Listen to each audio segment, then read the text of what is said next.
Good morning बच्चों। आज हम करेंगे जर्मनी का एकीकरण।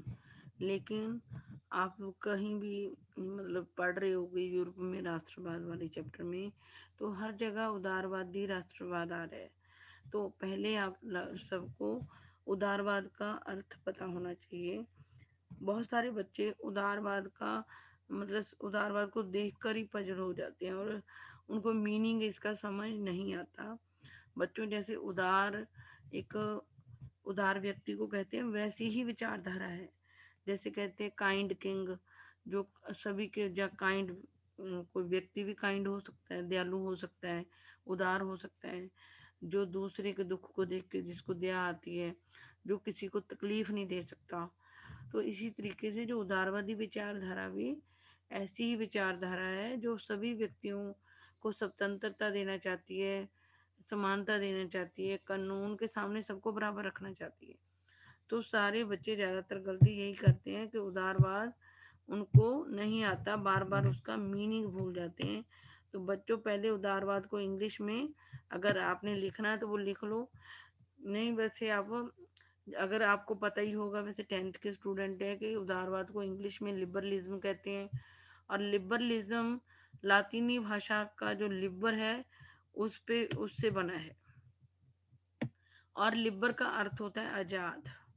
मतलब कि उदारवादी विचारधारा व्यक्ति को आजाद छोड़ना चाहती है, जो चाहे वो व्यापारी हो, चाहे सामाजिक प्राणी हो, चाहे आर्थिक प्राणी हो, चाहे राजनीतिक प्राणी हो, उसमें स्वतंत्रता समानता देने के पक्ष में उदारवाद। तो उदारवाद सबसे पहले डरना नहीं है। उदारवाद कोई मुश्किल चीज नहीं है। इंग्लिश में इसको जिसने याद करना है ये कर लो, नहीं होता तो आपसे इसको भी छोड़ दो। लिबरलिज्म, लिबरलिज्म लातीनी भाषा के लिबर से बना, जिसका अर्थ होता है लिबरलिज्म लातीनी भाषा का शब्द है लिबर, उससे बना, और लिबर का मतलब होता है आजाद। उदारवादी व्यक्ति के लिए आजादी और कानून के समक्ष सबकी बराबरी के पक्ष में है।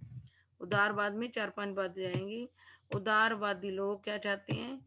उदारवादी व्यक्ति के लिए आजादी और कानून के समक्ष, यानी कि कानून के सामने सबको बराबरी देने के पक्ष में है। कानून के सामने चाहे गरीब हो, अमीर हो, चाहे कितना बड़ा देश का नेता हो, ऑफिसर हो, तो सबको एक जैसा अपराध करने पर एक जैसी ही सजा मिलेगी। तो उदारवादी व्यक्ति के लिए आजादी और कानून के समक्ष सबकी बराबरी के पक्ष में है। अगर वो आता है उदारवाद क्या है।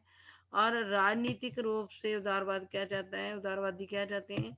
उदारवादी ऐसी सरकार पर जोर देते हैं जो लोगों की सहमति से बने हो। जब लोग अपनी सरकार चुनेंगे तो वो लोगों की भलाई के लिए ही काम करेगी, लोगों को अधिकार देगी, स्वतंत्रताएं देगी। और देश को जो सरकार चलाए वो कैसे चलाए कि देश के अंदर जो संसद हो वो कानून बना के जो दे, उसके अनुसार वो सरकार चले। और देश में संसद बनाकर देश को चलाना चाहते हैं उदारवादी लोग। और यही चाहते हैं कि देश का एक संविधान भी हो। राजनीतिक रूप से हर चीज का मीनिंग राजनीतिक रूप से भी होता है, सामाजिक रूप से भी होता है, और आर्थिक रूप से भी होता है। तो राजनीतिक रूप से उदारवादी ऐसी सरकार पर जोर देते हैं जो लोगों की सहमति से बनी हो। और ये चाहते हैं कि देश के अंदर कैसी सरकार हो? संसदीय प्रतिनिधि सरकार हो, और संविधान भी देश का होना चाहिए। उदारवादी व्यक्ति को आजादी और कानून के सामने बराबरी देने के पक्ष में। राजनीतिक रूप से उदारवाद चाहता है कि देश में ऐसी सरकार हो जो सहमति से बनी हो।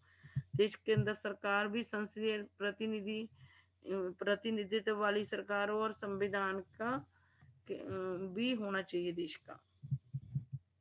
आर्थिक रूप में ये सभी जो व्यापारी हैं उनको आजादी देने के पक्ष में है। उदारवादी व्यापारियों को व्यापार करने की पूरी आजादी देने के पक्ष में। अगर आपसे ज्यादा नहीं याद होता तो इतना ही याद कर सकते हो। तो अगर ये जिन बच्चों के ज्यादा बड़ा याद हो सकता है कि बाजार की मुक्ति और चीजों और पूंजी के आवागमन पर राज्य द्वारा लगाए गए सभी अवरोधों को खत्म करने के पक्ष में। उदारवाद नहीं चाहता कि कोई देश, जैसे कोई देश होता है, उस देश के अंदर जैसे कपड़ा बन रहा है, सूती कपड़ा बन रहा है हमारे भारत के अंदर, अगर बाहर के देश का कोई व्यापारी हमारे देश में आके उसके देश का बना हुआ कपड़ा बेचना चाहता है, तो जो हमारे देश का व्यापारी है उसका कपड़ा नहीं बिकेगा। तो हमारी देश की सरकार बाहर से आने वाले कपड़े पे ज़्यादा वो लगा देती है, टैक्स वगैरह लगा देती है, सीमा शुल्क वगैरह लगाती है, जिससे वो बाहर से आने वाला कपड़ा महंगा हो जाता है। लेकिन जो उदारवादी है वो कहते हैं कि चाहे कोई बाहर से आके हमारे देश में कपड़ा बेचे या कोई भी सामान बेचे, या हमारे इंडिया का व्यक्ति बेचे, तो उसके रास्ते में कोई अवरोध नहीं आना चाहिए।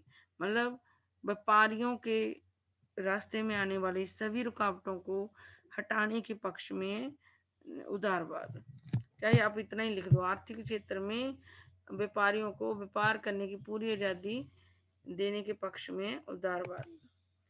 ये चीजें उदारवाद ज्यादा हो गया, तो आप उदारवादी राष्ट्रवादी क्या चाहते हैं कि सभी लोगों को आजादी मिले और कानून के सामने सभी को बराबर देखा जाए। नंबर 2, राजनीतिक तौर से वो चाहते हैं देश के अंदर संसदीय प्रतिनिधि सरकार बने, और ऐसी सरकार बने जो लोगों की सहमति से बने, और देश देश के अंदर संविधान होना चाहिए। और वो आर्थिक क्षेत्र में क्या चाहते हैं कि सभी व्यापारी आजादी से व्यापार करें, उनके रास्ते में कोई रुकावट ना हो। अब हम पढ़ते हैं जर्मनी का एकीकरण। जर्मनी के एकीकरण में आप लोगों को ओनली 2 व्यक्तियों के नाम याद करने पड़ेंगे। जैसे इटली में तो हमने 4-5 के नाम याद किए थे, लेकिन इसमें हमें 2 ही करने हैं। उदारवादी राष्ट्रवादियों ने, जो उदारवादी विचारधारा के लोग थे, हमने ऊपर उदारवाद पढ़ा है, मतलब वो उदारवादी संसद या शासन प्रणाली चाहते हैं देश के अंदर, यानी कि संसद द्वारा जो कानून बनते हैं उसके अनुसार देश की सरकार चले, ऐसा उदारवादी चाहते हैं। तो जर्मनी के एकीकरण के लिए सबसे पहले 1848 में उदारवादी राष्ट्रवादियों ने संसद बनाकर जर्मनी का एकीकरण करने की कोशिश की थी। ये आसान है, याद हो जाएगा कि उदारवादी राष्ट्रवादी संसदीय शासन प्रणाली के पक्ष में, तो वो संसद बना के ही देश बनाएंगे। तो जर्मनी में उन्होंने, उदारवादी राष्ट्रवादियों ने संसद बनाकर देश का एकीकरण करने की कोशिश की, लेकिन उनकी कोशिश को सफल किसने नहीं होने दिया? राजशाही, जो राजा की फैमिली के लोग थे और जो फौज थी, उन सब ने मिलकर इस संसद को चलने नहीं दिया।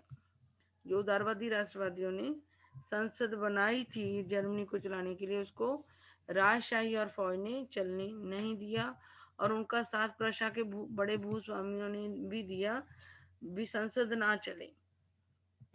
उदारवादी राष्ट्रवादियों ने 1848 में उदारवादी राष्ट्रवादियों ने संसद बनाकर जर्मनी का एकीकरण करना चाहा, लेकिन राजशाही और फौज ने इस संसद को ज्यादा देर नहीं चलने दिया। राजशाही और फौज का साथ प्रशा के बड़े जो भूस्वामी थे, भूमि के मालिक थे, उन्होंने भी दिया। जब उदारवादी राष्ट्रवादी जर्मनी का एकीकरण ना कर सके, तो उसके बाद अब जब वो उदारवादी राष्ट्रवादी फेल हो गए जर्मनी का एकीकरण करने में संसद बना के, तो जर्मनी का एकीकरण कोई तो करेगा, कोई और आया फिर। तो जर्मनी के एकीकरण की कमान प्रशा देश भी एक शक्तिशाली देश है, प्रशा ने संभाल ली। जब उदारवादी राष्ट्रवादी संसद बनाकर जर्मनी का एकीकरण ना कर पाए, तो उसके बाद जर्मनी के एकीकरण की कमान प्रशा ने संभाल ली। जर्मनी के एकीकरण के जनक प्रशा के मुख्यमंत्री Otto von Bismarck, Otto von Bismarck, सारा जुड़ा हुआ बीच में ही, थोड़ा सा वो गलत हो गया। जर्मनी के एकीकरण के जनक प्रशा के मुख्यमंत्री ऑटो वन बिस्मार्क ने 7 सालों में ऑस्ट्रिया, डेनमार्क, मतलब कि फ्रांस के, जर्मनी के ऊपर ऑस्ट्रिया ने, ऑस्ट्रिया भी पावरफुल था, इसने भी कई जगह वो कर रखा था। डेनमार्क और फ्रांस ने जर्मनी के कुछ हिस्सों पर कब्जा कर रखा था। तो प्रशा का पहले तो उदारवादी राष्ट्रवादियों ने संसद बना की कोशिश की, लेकिन राजशाही और फौज ने संसद के द्वारा जर्मनी को नहीं चलने दिया। उसके बाद जर्मनी के एकीकरण की कमान प्रशा के पास आ गई, लेकिन प्रशा का कौन था? मुख्यमंत्री ऑटो वन बिस्मार्क था। ऑटो वन बिस्मार्क ने 7 सालों में सेना और नौकरशाही का साथ लेकर ऑस्ट्रिया, डेनमार्क और फ्रांस को हरा दिया। यहाँ मैं लिखना भूल गई, यहाँ पे आप लिख लेना।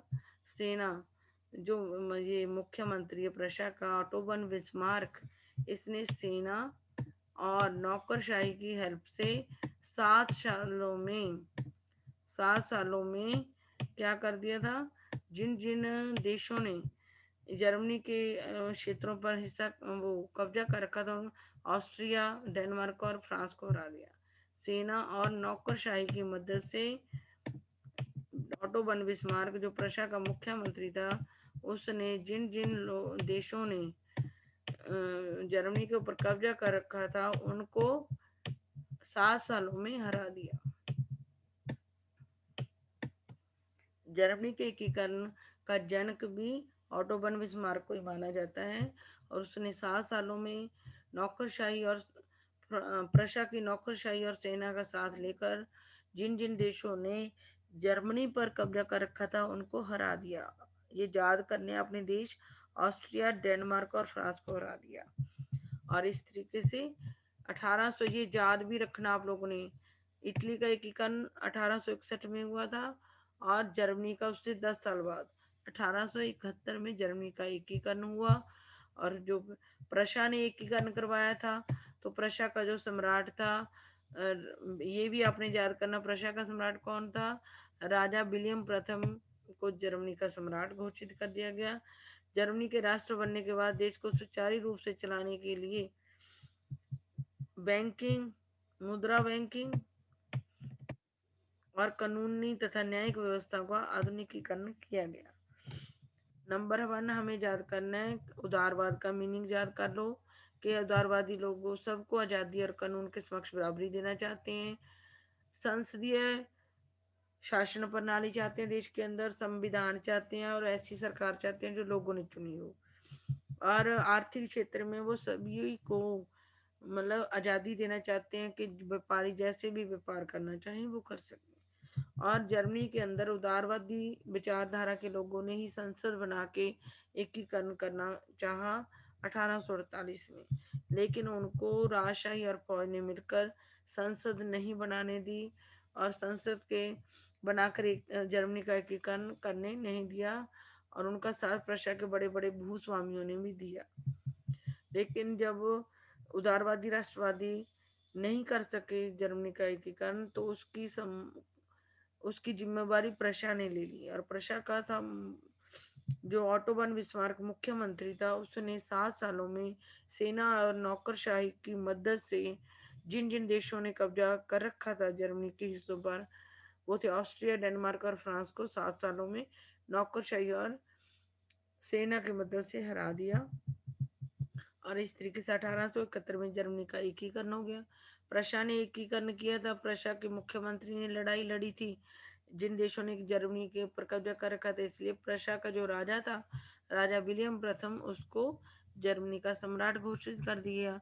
अब जर्मनी के सारे हिस्से एक हो गए, अब एक जर्मनी एक स्वतंत्र राष्ट्र बन गया, देश बन गया। तो इसको उसके अंदर शांति बनाए रखने के लिए, जर्मनी के अंदर शांति बनाए रखने के लिए आप लोगों को पता है कि देश के अंदर मुद्रा होनी चाहिए, ताकि लोग आसानी से अपनी बनाई वस्तु बेच के जो उनकी जरूरत की वस्तुएं वो खरीद सकें। तो जर्मनी के राष्ट्र बनने के बाद देश को अच्छी तरीके से चलाने के लिए मुद्रा, बैंकिंग और कानूनी और न्यायिक व्यवस्थाओं का आधुनिकीकरण किया गया, मॉडर्नाइजेशन की गई। मुद्रा के बिना देश नहीं चलता। कुछ लोगों के पास मुद्रा होती है तो उन्होंने उसकी मतलब उसको संभाल के रखना होता तो वो बैंक में जाते हैं, जिनके पास नहीं होता तो वो बैंक से लोन लेते हैं। तो ये दोनों तरीके की प्रॉब्लमें होती हैं, और उसको सुलझाने के लिए जर्मनी के राष्ट्र बनने के बाद मुद्रा बैंकिंग का, और देश के अंदर शांति रहे, कानून होने चाहिए, और कानूनों के अनुसार ही न्याय दिया जा सकता है। इसलिए मेन 4 चीजें जो देश के अंदर शांति बनाए रख सकती हैं, उनका आधुनिकीकरण किया गया जर्मनी जब सारी जर्मनी के सभी हिस्से एक हो गए। तो इसमें आपको ज़्यादा पहले तो उदारवादी राष्ट्रवादी है मेन, इसमें ऑटो वन बिस्मार्क का प्रशा का मुख्यमंत्री, और प्रशा का जो राजा विलियम प्रथम है, दो के नाम ही आपको याद करने हैं। और जो बच्चा जो मैंने इसमें पॉइंट बताए हैं वो कर लेगा और इतना ही आपने लिख दिया तो आपको 5 मार्क्स मिल जाएंगे अगर पेपर में आप लिखोगे। और इस इन पॉइंट्स को आप बार बार बोलो बोलो और बार बार लिख कर देखो। और किन किन देशों का जर्मनी के ऊपर कब्जा था वो भी पता होना चाहिए। किसने उनके साथ कितने सालों में लड़ाई लड़के उनको हराया गया, ये सारी चीजें आपको याद होंगी। और लिख लिख के इनके कोई ज्यादा आपने पूरा चैप्टर नहीं वो करना, मेन क्वेश्चनों के 5 5 पॉइंट आप याद करके लिख लोगे तो आपकी तैयारी हो जाएगी। अभी भी बहुत दिन है, जो बच्चे लिख लिख के करेंगे उनकी तैयारी अच्छी हो जाएगी। और अच्छा लगे वीडियो अच्छी लगे तो लाइक सब्सक्राइब और शेयर करना मत भूलना।